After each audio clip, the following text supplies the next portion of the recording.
Good afternoon, my name is Luis Ocanto de Hernandez, and today I'm going to talk about the appropriation of identity through writing. Well, nowadays everything we can see or hear begins with writing.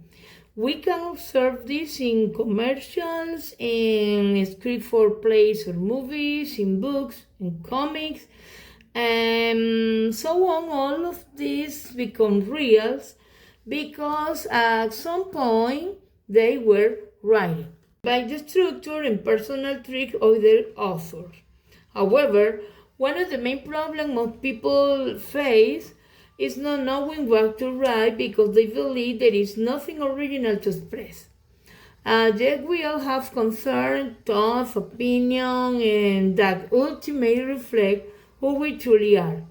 That is, writing is powerful when we use it as a tool for learning a language. We allow our brain to effectively organize a sense of belonging to a community as well as the contribution of each person's identity.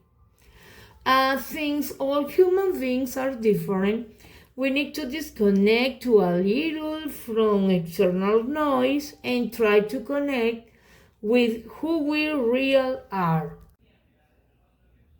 Therefore, according to Wikipedia, what is writing?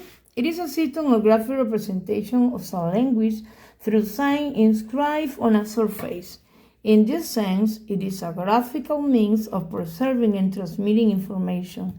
Thus, throughout this video, we will reflect on how writing becomes a privileged means for appropriation of our identity, especially in educational and bilingual contexts. We will analyze how students not only learn to write, but in that process also construct their sense of belonging, their critical thinking, and their positioning in relation to reality. Because writing is not only about communication, it is about constructing, making the development of identity possible.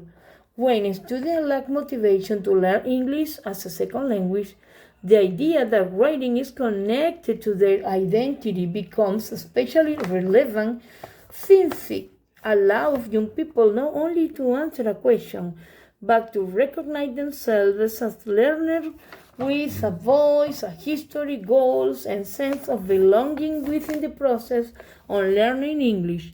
Because motivation doesn't depend only on teaching techniques, but also on whether the student can see themselves as capable, useful, and legitimate in that language.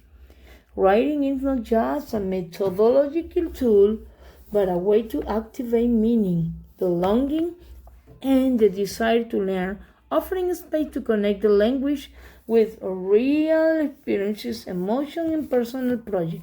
In other words, writing helps learning stop being external and become something personal. The central epistemological principle is that writing is an act of constructing knowledge and identity simultaneously. That's the translation. Now, regarding the author, like Jerome Bruner, in 2003, focuses on the process of writing and metacognition for the learning of writing. Daniel Casani, in 1999, stated the teaching and learning of writing must be meaningful as an object for social practice. Caroline Morgan, in 1977, expresses that the meaning of oneself is produced in discourse through language.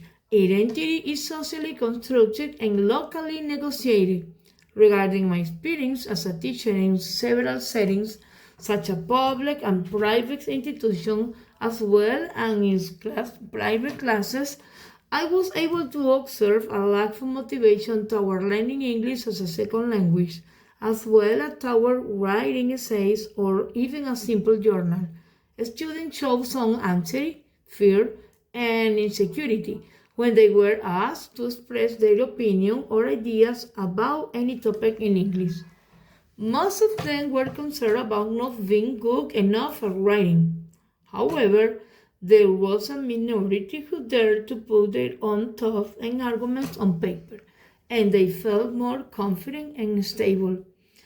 Based on my awareness, of the student interest, I did adapt to them so that, within a pleasant and relaxed environment, they could feel confident and express through writing their preference, interests, and proposal for improving their surroundings. And finally, it is important to emphasize our writing transmits part of who we are. Thank you so much for to be here.